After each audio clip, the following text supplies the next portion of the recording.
Morning to everyone. अस्सलाम वालेकुम। उम्मीद है जी आप खैरियत से होंगे।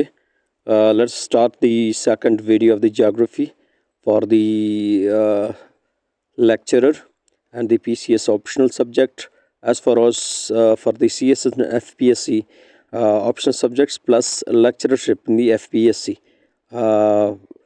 So आई होप के लेक्चर आपको बहुत पसंद आएगा और एक रिक्वेस्ट है कि आप इस लेक्चर को जो ही देख लेंगे तो उसके बाद फीडबैक भी दीजिएगा और व्हाट्सएप ग्रुप को भी ज्वाइन कर लीजिएगा, क्योंकि इसके बाद डायरेक्ट जो नोट्स हैं वो व्हाट्सएप ग्रुप पे आ जाएंगे और वही से डाउनलोड करके आप प्रिंट करके इनको मज़ीद स्टडी कर सकते हैं। यानी इनको बेहतर बनाने के लिए आपके पास एक अपॉर्चुनिटी है जिसको मिस ना करें। ठीक है, द फर्स्ट थिंग अपने यूट्यूब चैनल को सब्सक्राइब करना है, उसकी स्क्रीनशॉट लेके फिर मुझे सेंड करना है मेरे नंबर पे। उसके बाद आपको ग्रुप का लिंक मिल जाएगा, ग्रुप को ज्वाइन करना है। ग्रुप को ज्वाइन करने के बाद आपको डायरेक्ट जो बच्चे जो कैंडिडेट यहाँ पे हैं उनको लेक्चर मिल जाएंगे। ठीक है जी, नोट्स मिल जाएंगे। So let us start with the introduction to geography as sub branches. तो सबसे पहले ये इम्पोर्टेंट क्वेश्चन है to know about this subject background, scope and importance. हमेशा आ जाता है कि वो क्या चीज़ है अगर कोई ऑप्ट कर रहा है या लेक्चरशिप की तैयारी कर रहा है। तो सबसे पहले हम जियोग्राफी को डिस्कस करते हैं। Today the main topic is geography, that what is geography actually. ठीक है, तो सबसे पहले देखें जी, geography is the scientific subject of the earth, study of the earth. Scientific study में ये साइंस का ब्रांच है, इसको सोशल साइंस भी कहा जाता है। ये अर्थ के लैंडस्केप जो है, अर्थ है, इसको स्टडी कर लेता है, पीपल, प्लेसेस एंड एनवायरनमेंट। आप अपने जहन में ये रख लें कि geography is scientific study of the landscape. I means to say that earth, people, places and environment. ये आपकी पहली इसकी शॉर्ट डेफिनेशन होगा। ठीक है जी। Sorry, it bridges the gap between the physical and the social sciences. ये physical और सोशल साइंस के दरमियान में एक ब्रिज के तौर पे काम करता है। बाय एक्सप्लोरिंग, ये एक्सप्लोर कर लेता है, वजाहत कर लेता है, not just where the things are, इतना नहीं कि चीज़ें कहाँ पे हैं, but why they are there, वो क्यों वहाँ पे हैं, and how they interact with one other, और एक दूसरे के साथ वो कैसे इंटरेक्ट करते हैं।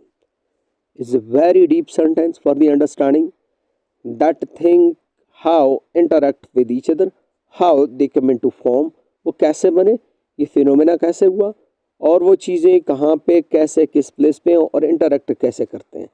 ये आगे जाकर मैं बताऊंगा, जब उसकी सब ब्रांचें पढ़ लेंगे तो आपको पता चल जाएगा कि how things are interact with each other. अगर इन्वायरमेंट में ह्यूमन बीइंग है, ह्यूमन बीइंग जो नेचुरल रिसोर्सेज हैं उससे कैसे इंटरेक्ट करते हैं, ठीक है, या सोयल है उससे कैसे इंटरेक्ट करता है, या वाटर रिसोर्सेज है उससे कैसे इंटरेक्ट करता है। सो वी कैन जज that the geography is one of the most important subject for the study. So ये एक ग्रीक वर्ड है, दो वर्ड से बना है। Number one Jio, second is graphy. Geo mean earth and graphy means description. Totally the description of the earth is known as the geography. ठीक है जी, सो आप ज़रा देख लें, मैं इसको दोबारा बता रहा हूँ। जियो इस ये दो लफ्ज़ हैं, geo and the graphy.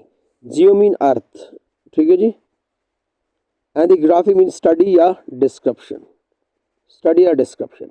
Total description is study of the earth known as the geography. Okay, so let us see कि इसके मज़ीद क्या चीज़ है। The modern Geography is primarily divided into two major branches, the physical geography and the human geography. इसके सब branches तो दो हैं, एक है हमारे पास फिजिकल जियोग्राफी, एज यू आप स्क्रीन पे देख रहे हैं, इसको फिजिकल जियोग्राफी है, और सेकंड ह्यूमन जियोग्राफी है।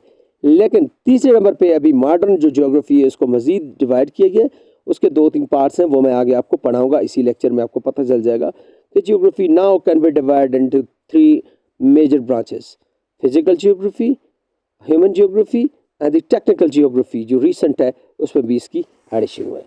आई होप कि ये आपको समझ आ गया। Let's go ahead. अच्छा जी, next the very first thing is the physical geography. We are going to physical geography in detail and its parts. Okay जी, physical geography. Okay, physical geography, the physical geography focuses on the natural environment. सबसे पहले ये देखें जी, physical geography natural environment को वो कर लेता है। हाँ मीन कि कुदरत की तरफ से जो भी चीज़ें बने हुए हैं, चाहे रॉक्स हैं, चाहे समंदर है, चाहे आपके लैंड है, चाहे दरख्त हैं, जितने भी फिजिकल चीज़ें आपके ज़मीन के ऊपर हैं, चाहे पानी है, वो इसको क्या कर लेता है, या जानवर है उनको इंटरेक्ट करता है, उनको इनकी स्टडी करता है। It examines the earth physical processes, physical process को एग्जामाइन करता है। लैंडफॉर्म्स जितने भी आ जाते हैं वो ये स्टडी कर लेता है। लैंडफॉर्म मीन्स दैट फोल्ड है, फॉल्ट है, डिप है, डीप है, और क्या नाम है, डेप्थ है, या जितनी भी चीज़ें हैं लैंड के ऊपर आपको ऊँची नीचे नज़र आता है, वो सारी चीज़ें क्या डिस्कस कर लेता है, physical geography. And various system, इसके बहुत सारे सिस्टम को भी स्टडी कर लेता है। एटमॉस्फेयर को हम यहाँ पे पढ़ लेते हैं, बायोस्फेयर को यहाँ पे पढ़ते हैं, हाइड्रोस्फेयर को यहाँ पे पढ़ते हैं। Atmosphere the gases on the earth surface, biosphere the living things on the earth, hydrosphere the water on the earth that shape our planet, जो कि हमारे अर्थ को ये चीज़ें इन चीज़ से मिलकर बना है ना। एटमॉस्फेयर है, बायोस्फेयर है, हाइड्रोस्फेयर है, ये हमारे ज़मीन को बनाते हैं, ये फिजिकली ऑक्यूपाई हैं, ये फिजिकली हैं। तो फिजिकल जितनी भी चीज़ें उसको फिजिकल जियोग्राफी में हम स्टडी कर लेते हैं। आई होप कि आपको समझ आ गया होगा। मज़ीद अगर आपकी कोई क्यूरी है, कोई क्वेश्चन है, so you can put in the comment or directly message me on my WhatsApp number. I will be responsible for the answer. Okay ji, next है sub branches of the physical geography.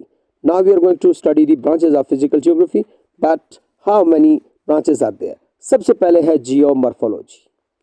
Geomorphology is one of the branches of the physical geography. ठीक है जी। The study of the earth landform, जितने भी landform अर्थ के ऊपर हैं, ये भी दो वर्ड से मिलकर बना है, geo and the morphology. Geo morphology, geo mean that the earth, morphology means that the landform and shapes. Geo mean earth, morphology shapes. ठीक है जी। The study of the shapes on the earth, the study of the landforms, landform जितने भी बने हुए हैं, mountains हैं, valley हैं, प्लेन्स हैं, ये सब जो प्रोसेस है इनको हम किस पे पढ़ते हैं जी, जियो मॉर्फोलॉजी में पढ़ते हैं। ठीक है।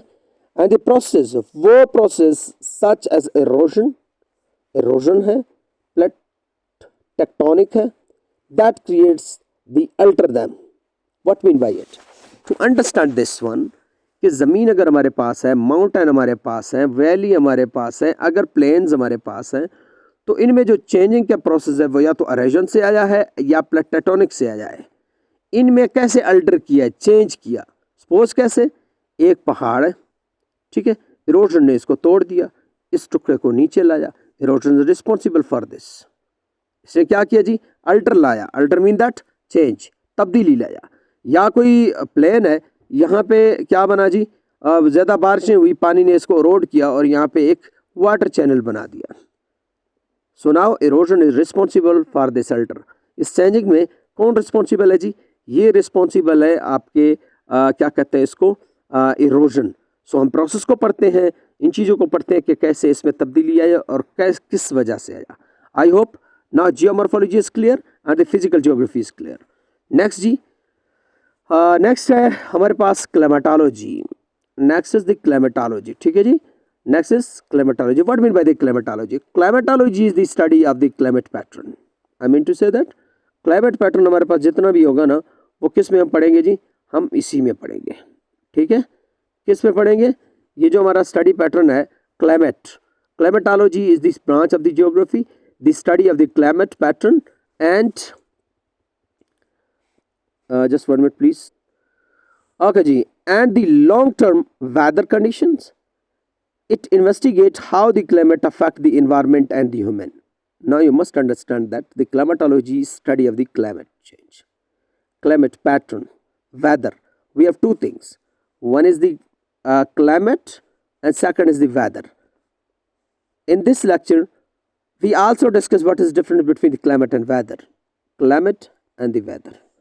Okay ji, let us discuss that the climatology is the study of the climate, total environmental conditions, weather and climate both combinedly how affect the environment and the human life. Environment को कैसे affect करता है, human life को weather कैसे affect करता है, we will study in the detail on the chapter of the climatology and the climatical condition of the different areas, especially the Köppen classification of the climate and the sub-pattern of the climate. Now, what is different between the climate and weather? So let us discuss. Now the term weather. Weather refers to what? The condition of atmosphere as cloud, rainfall, wind, temperature, and humidity. Ahead we will discuss what is humidity is. Humidity. Cloud है, rainfall है, wind है, temperature है and humidity है। ये climatical ये weather condition है किसी environment के। अगर 24 घंटे के अंदर बारिश है या सर्दी है या गर्मी है या बादल है, फॉर 25 आवर इसको क्या कहते हैं जी? वेदर कहते हैं। So in English we can say that the short period of the atmosphere condition as for 24 to 25 hour, the cloud, the rainfall, wind, temperature and the humidity term as the weather। जो atmosphere का condition होता है ना, या तो बारिश हो या क्या हो जी, रेनफॉल हो या विंड हो, जितने भी हो, वो 24 से 25 घंटे तक हो। जैसे अभी बारिश स्टार्ट हुआ, 12 बजे के बाद बारिश रुक गई, सो क्या था? वेदर था, क्लाइमेट नहीं था। We can't say climate. Same as what is the climate? Climate is the long time period 30 से 40 साल तक अगर किसी इलाके में रेनफॉल एक जैसा हो, विंड एक जैसे हो, टेम्परेचर एक जैसा हो या ह्यूमिडिटी एक जैसा हो, तो उसको हम कहते हैं climate. Climate is the long time period condition of the atmosphere, the rainfall and the temperature and the what? Humidity. तो उसको हम क्या कहेंगे? टर्म देंगे क्लाइमेट का। Climate is very important. Climate जल्दी चेंज नहीं होता, क्लाइमेट एक घंटे का लिए नहीं होता, क्लाइमेट को लगने में 100 साल लगते हैं। जैसे अगर सिबी है, सिबी में बहुत गर्मी है, ज़ियारत है, ज़ियारत में बहुत सर्दी है। सो आप देख रहे हैं कि ये इसी तरह चलते आ रहे हैं, एक दिन का काम नहीं है। हो सकता है कि क्लाइमेट चेंज मज़ीद आगे जाकर ज़ियारत को गर्म करे और सिबी को सर्द करे 100 साल बाद। That is the climate. Okay, I hope कि आपको समझ आ गया होगा। नेक्स्ट है हमारे पास hydrology, the study of the earth, water including its distribution, movement, quality in the river, lakes, ocean and the underground water. Hydrology is the very important portion and subject of the physical geography through which we study the earth rivers including the distribution of earth's water distribution, movement, quality, river, lakes and ocean and underground water. So इसमें क्या पढ़ लेते हैं जी? अर्थ के ऊपर जितने भी forms में वाटर है उनको पढ़ लेते हैं, लेकिन इसकी डिस्ट्रीब्यूशन के कहाँ पे कितना वाटर है, कहाँ पे कितना है, इसकी मूवमेंट को हम चेक करते हैं कि कौन सी मूवमेंट किस जगह पे है, कौन सी मूवमेंट किस जगह, और वाटर की क्वालिटी को भी किस में, रिवर्स में, लेक में, ओशंस में, और अंडरग्राउंड वाटर की क्वालिटी को भी हम चेक करते हैं किसमें जी? आपके हाइड्रोलॉजी स्टडी ऑफ वाटर। ठीक है। अच्छा, पेडोलॉजी यानी कि soil geography focuses on the formation of the classification and distribution of the soil and the relationship with the environment. किसी इलाके के सॉइल को डिस्कस करना, इलाके के मुताबिक, रीजन के मुताबिक, इसको क्या कहते हैं जी? सॉइल जियोग्राफी कहते हैं। कंडीशन ऑफ सॉइल के फर्टाइल है या फर्टाइल नहीं है, सॉइल कैसे अफेक्ट हो सकता है, क्या सैनिटी किस तरह आ सकता है, क्या चीज़ें, ये सब चीज़ें हम किस में डिस्कस करते हैं जी? पेडोलॉजी में डिस्कस करते हैं। The Biogeography is the biogeography, the study of the geographic distribution of the plant and the animals and how ecosystem vary across the different region. इसमें हम एनिमल्स को डिस्कस करते हैं, प्लांट्स को डिस्कस करते हैं थ्रू आउट द ग्लोब, कि अगर अफ्रीका में लोग हैं काले काले, वो कैसे हैं, बड़े बड़े प्लांट आपकी उसमें पाए जाते हैं, अमेज़न में कैसे पाए जाते हैं, और इकोसिस्टम किस तरह एक दूसरे को डिफरेंट है बाय द रीजन। हमारे रीजन में किस तरह के दरख्त हैं, जानवर हैं, और अफ्रीका में किस तरह के हैं, हमारे रीजन में कैसे हैं, और क्या नाम है इसका, यूरोप में कैसे है। We will discuss all the thing later. हम बायोजियोग्राफी में जो आएंगे, हम डाइवर्सिटी को पढ़ेंगे और इनकी इकोसिस्टम को पढ़ेंगे, प्लांट्स को पढ़ेंगे, एनिमल्स को पढ़ेंगे। That will be very important subject, वो इंपॉर्टेंट सब्जेक्ट होगा for you people. I hope कि आपको समझ आ गया होगा। So let's go ahead. Now we came across the next part, the second part of the geography. Second part of the geography is human geography. Human से समझ आ गया होगा, geography तो study को कहते हैं अर्थ के, so human mean that इंसान को कहते हैं जी। So let us discuss human geography, explore the human side. ये human side को explore करता है of the world के, it studies how the human population interact with the environment. जो मैंने पहले भी बताया था कि ह्यूमन पॉपुलेशन जो है ना अर्थ के ऊपर जो इन्वायरमेंट है इस तरह इसको किस तरह इंटरेक्ट करता है। How they organise themselves across the space, वो किस तरह रहते हैं, बस्तियां कैसे बनाते हैं, घर कैसे बनाते हैं, पानी के करीब कैसे जाते हैं, पहाड़ों में कैसे रहते हैं। So all the studies about the human being and their population is known as the human geography. Secondly, let's go towards the second sub branches of the human geography. As consider that the population geography is the first one. Okay, human geography में population geography first one है। कैसे पढ़ते हैं हम इसको जी? Analyze the distribution, growth and the migration pattern of the human population. Human geography actually discuss the certain things that distribution, human population की distribution किस जगह पे कितनी पॉपुलेशन है, ग्रोथ और किस इसमें बढ़ रहा है, और माइग्रेशन की पैटर्न को डिस्कस करता है कि किस तरह माइग्रेशन होता है ऑफ द पॉपुलेशन, लोग क्यों एक जगह से दूसरी जगह जाते हैं, इंटरनल माइग्रेशन क्या चीज़ है, इंटरनेशनल माइग्रेशन क्या चीज़ है, और ये माइग्रेशन के टाइप्स होते हैं, हम उनको पढ़ लेंगे। सबसे पहले पॉपुलेशन डिस्क्रिप्शन को डिस्ट्रीब्यूशन को पढ़ लेंगे, फिर इसकी ग्रोथ किस तरह है उसको पढ़ लेंगे, और माइग्रेशन को टोटल पढ़ लेंगे कि what type of the migration. One of the most important questions आपके आए हुए हैं, माइग्रेशन किस तरह पॉपुलेशन को अफेक्ट करता है, एक जगह को खाली करके दूसरी जगह को भर लेता है, क्या नुकसान आता है, इसके क्या फायदे हैं। We will discuss all thing in detail इंशाल्लाह, ठीक है जी। अच्छा, नेक्स्ट है economic geography, the study how the people are living, they distribute distribution of the resources and the global flow of the trade and the industry. Very important कि economic geography economy को discuss करता है कि लोग किस तरह trade करते हैं, लोग किस तरह अपनी अर्निंग कमाते हैं, लोग किस तरह रिसोर्सेज को यूटिलाइज करते हैं, ग्लोबल फ्लो इसकी क्या है, मिनरल रिसोर्सेज कहाँ पे हैं, ये मिनरल रिसोर्सेज किस तरह एक दूसरे मार्केट में जाते हैं, और इंटरनेशनली नेशनली इनके क्या फ़ायदा है। We will discuss all these things is the economic geography, ठीक है। The pattern of the economic activities भी हम आल्सो इसमें डिस्कस करेंगे, ठीक है जी। अच्छा जी, culture geography, examine how the culture, norms, language, region and the traditions vary across the different places and how they are influenced by the environment. कहता है कि डिफरेंट कल्चर जियोग्राफी को हम डिफरेंट कल्चर को पढ़ लेते हैं। कैसे? पाकिस्तानी कल्चर को पढ़ लेंगे, पाकिस्तान के लैंग्वेज को पढ़ लेंगे और इनकी रिलीजन को पढ़ लेंगे, तो इसी तरह इंडिया के पढ़ लेते हैं, इसी तरह जो है ना हम अफगानिस्तान के पढ़ लेते हैं। Different people across the world of different culture, different religion, different language, और वह किस तरह अफेक्ट करते हैं इन्वायरमेंट को, उनकी क्या, ये इस चीज़ को हम डिस्कस करेंगे विद डिटेल। ओके, नेक्स्ट है हमारे पास urban geography, focuses on the development of the city, urban planning and lives of the people in the densely populated areas. Urban geography सिर्फ हम पढ़ लेते हैं अर्बनाइजेशन को, ठीक है। इसमें हम ये पढ़ेंगे कि अर्बनाइजेशन किस तरह बढ़ रही है, इसके क्या फ़वायद और क्या नुकसान हैं, और डेंसली पॉपुलेटेड ज़्यादा से ज़्यादा लोग किस एरिया पे रहते हैं। हम most density of the world पढ़ लेंगे, पॉपुलेटेड सिटी, और वर्ल्ड के कंट्रीज जो है जिनमें पॉपुलेशन कम है हम उनको डिस्कस कर लेते हैं very briefly for the understanding. I hope इस ओके, लेकिन आगे चलकर अब अर्बन जियोग्राफी को हम टोटली डिस्कस कर लेंगे, ठीक है। Next we have the political geography, investigate how the political boundaries, government system and the international relations are shaped by the geographic factors. One of the most important thing है कि आपको पता है कि geography is the one of important things to face the foreign policy of any country.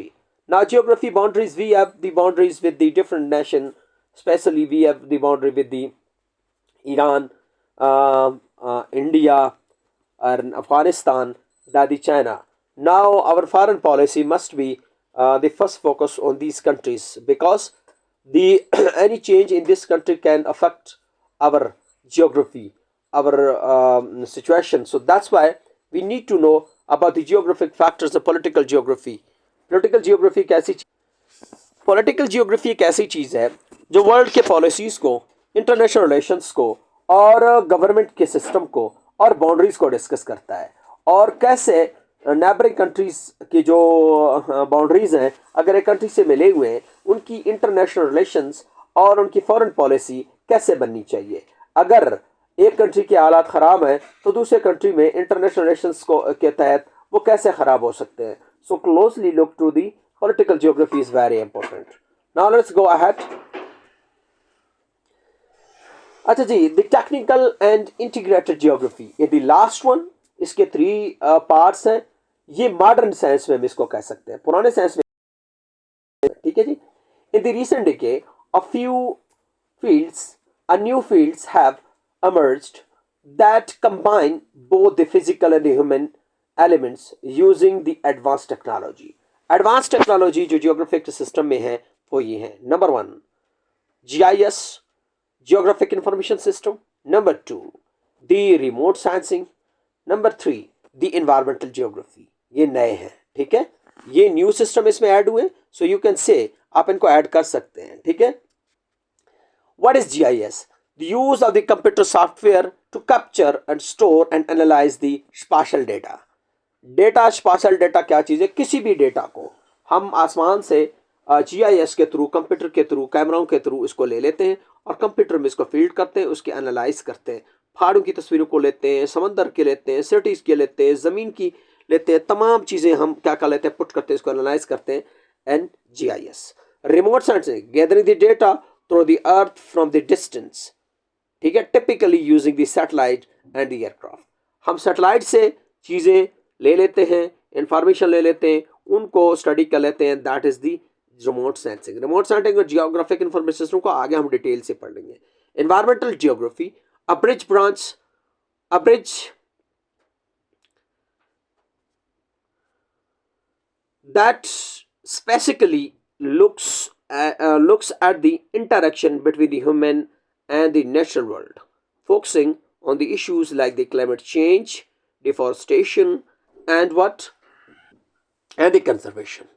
Now, what mean by the environmental geography? Environmental geography, environmental जो issues हैं उनको total discuss करता है. One of the most important chapter है, इनको पढ़ लेंगे.